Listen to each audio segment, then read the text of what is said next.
Orval et nous allons accueillir ici sur le plateau la directrice de l'école. Bonjour, effectivement les élèves de 4, 5, 6e année ont réalisé un projet sur les abeilles. Ils ont eu les réponses à leurs questions grâce à Yvon Moussin, apiculteur de Florenville. Ils ont réalisé une capsule vidéo et un article disponible sur le site de l'école. De nouveau, se focaliser où se trouve la ruche, ça y est, elles ont retrouvé là, Ou alors, si on ne veut pas faire ça, il faut les déplacer d'au moins 2,5 km, voire 3 km. On va retrouver plus facilement la ruche. Quoique, c'est pas certain, puisque comme je vous l'ai dit, c'est par les odeurs, c'est leur langage, c'est les odeurs. Donc par l'odeur, elles retrouvent la ruche d'où elles viennent. Elles ne se tromperont pas de ruche.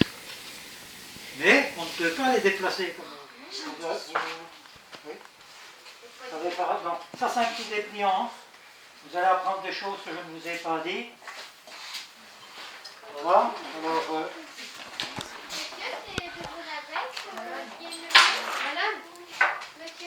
oui. Ah, c'est de mon. Ah oui. Oui. Comment cette passion vous est-elle venue? Ah, voilà, mon grand-père était apiculteur, mais je ne l'ai pas connu. Il est décédé avant que je vienne au monde. Et donc, déjà tout jeune, j'aurais bien aimé avoir des abeilles, mais mon père, lui, a connu son père, qui était mon grand-père. Son père l'obligeait à aller aux abeilles, et il se faisait piquer. Et il a toujours eu vraiment une sainte horreur des abeilles. Et il m'a toujours dissuadé de le faire. Quand je lui ai parlé plusieurs fois, il disait laisse bien, être tranquille, c'est des piqueuses, quand il n'aimait pas les abeilles.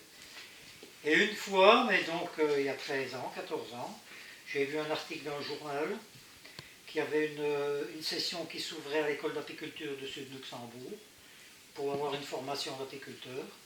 Et voilà, j'ai téléphoné au professeur, j'ai pris un petit peu de renseignements. Puis voilà, c'est ça qui m'a décidé d'aller suivre la formation. Alors pendant la formation, on devait avoir une ruche, sa propre ruche, on devait laisser à l'école pendant les 2 ans et on devait travailler, on avait 2 heures de cours théoriques et 1 heure de cours pratiques qu'on travaillait sur ces abeilles. On devait laisser la ruche à l'école pendant les 2 années de formation. Voilà comment j'ai démarré. Et ce métier apiculteur, c'est facile? Non, c'est très compliqué. Si on veut avoir un bon résultat, si on veut faire ça aussi dans le respect de l'abeille, moi je fais de l'apiculture dans le respect de l'abeille, parce qu'il ne faut pas trop les épuiser, il faut les respecter. Il y a certains apiculteurs qui récoltent du miel jusqu'au mois de septembre. Moi, du mois de mai au mois de juillet, je récolte, c'est tout. Je leur laisse du miel, parce que au départ, le miel qu'elles font, c'est pas pour nous, c'est pour elles. Donc moi, je leur prends du miel, bien sûr, mais je leur en laisse pour un petit peu respecter l'abeille et ne pas trop l'épuiser. Parce qu'il y a des gens qui les épuisent de trop, puis ils s'étonnent qu'au printemps, il n'y a plus personne dans la ruche, mais voilà, parce qu'on n'avait plus suffisamment de nourriture. Une période, est-ce que vous devez donner à manger aux abeilles? Aux abeilles, oui. Comme on leur prend du miel, et qu'au départ, c'était pas pour nous, c'était pour elles, il faut compenser. C'est ce que je viens de dire. Donc, une fois qu'on a récolté ce qu'on appelle le grenier à miel au-dessus, on va les nourrir pour qu'elles fassent l'hiver. On va les nourrir avec quoi? Avec un sirop de sucre, mais un sirop spécial qui a bien été étudié. Mais ça ne remplace pas le miel, c'est un appoint.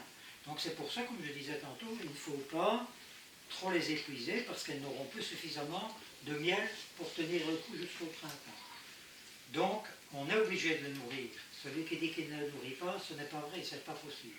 Il faut les nourrir, mais le moins possible, c'est-à-dire qu'il faut leur laisser le plus possible de leur miel, pour le bien de leur ruche. Et qui sont les prédateurs des abeilles? Ah, ben ça on l'a vu. Des prédateurs, c'est d'abord l'homme. L'homme est quand même le plus grand prédateur de la planète. Déjà par les pesticides et les insecticides que l'homme met dans les champs, ça les détruit. Elles ont une maladie qu'elles perdent la mémoire, donc elles ont les neurones qui sont atteintes, elles perdent la mémoire, elles oublient ou elles ne retrouvent pas la ruche. Donc voilà, il y a, comme on a vu tantôt le frelon asiatique, Et il y a une chose aussi que je n'ai pas parlé, mais c'est le varroa. Alors le varroa, c'est un insecte qui vit au détriment de l'abeille. C'est-à-dire qu'au moment où l'abeille, qu'on a vu, quand la cellule est prête à être fermée, donc que la larve a tout ce qu'il faut pour se développer, le varroa vient pondre, qui pond 2-3 œufs, qui se développent plus vite que l'abeille, et les varroas vont se nourrir au détriment de l'abeille. Donc les varroas vont manger les protéines qu'ils ont mis dedans, je les voyais, ainsi de suite. Et alors là, on risque d'avoir des abeilles qui naissent avec, il va leur manquer une aile, ou qu'il va leur manquer une patte, ou qui meurent prématurément. Donc c'est au détriment de l'abeille. Donc ça c'est encore l'homme, je ne vais pas m'étendre parce que c'est assez compliqué, mais c'est encore une fois à cause de l'homme qu'il y a cette maladie. Alors on doit faire des traitements pour essayer qu'elles vivent avec le varroa. Alors j'ai suivi une formation donc, de 2 fois 6 mois le dimanche matin à l'école d'apiculture de Pontigny, avec 2 professeurs donc, qui sont apiculteurs.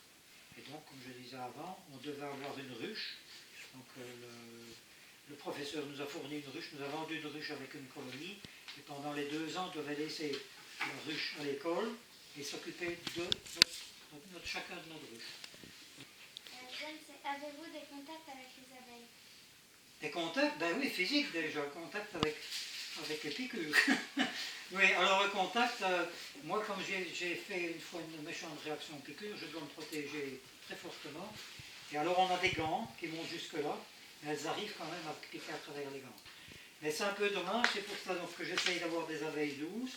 J'ai certaines de mes ruches que je peux pratiquement y aller comme ça, que je ne serai pas attaqué, parce qu'elles sont très très douces, mais je n'ose pas le faire parce que faut pas tenter le diable, comme on dit.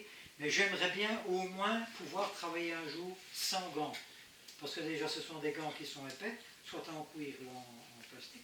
Ce sont des gants qui sont assez épais. Donc on ne perçoit pas aussi bien. On est moins précis dans ces gestes. Puis on ne perçoit pas aussi bien. Je rêve d'avoir des abeilles. J'ai visité un rucher il y a 5-6 ans où tout le monde était autour des abeilles comme vous êtes là. Les abeilles étaient sur nous, elles venaient sur nous. Il n'y a personne qui était piqué. Personne. Personne. Les ruches étaient à 2 mètres de la route. Donc, c'est un monsieur qui fait de la sélection pour avoir des abeilles douces. Il fait de l'élevage royal, donc des raids douces pour avoir des abeilles douces. Ça, c'est mon rêve. Mais, comme dit mon copain, si les abeilles ne piquaient pas, tout le monde aurait des abeilles. Nous remercions l'école de Villers parce que ce sujet était vraiment passionnant. Merci de m'avoir reçu. Au revoir tout le monde, bonne fin de journée. Au revoir.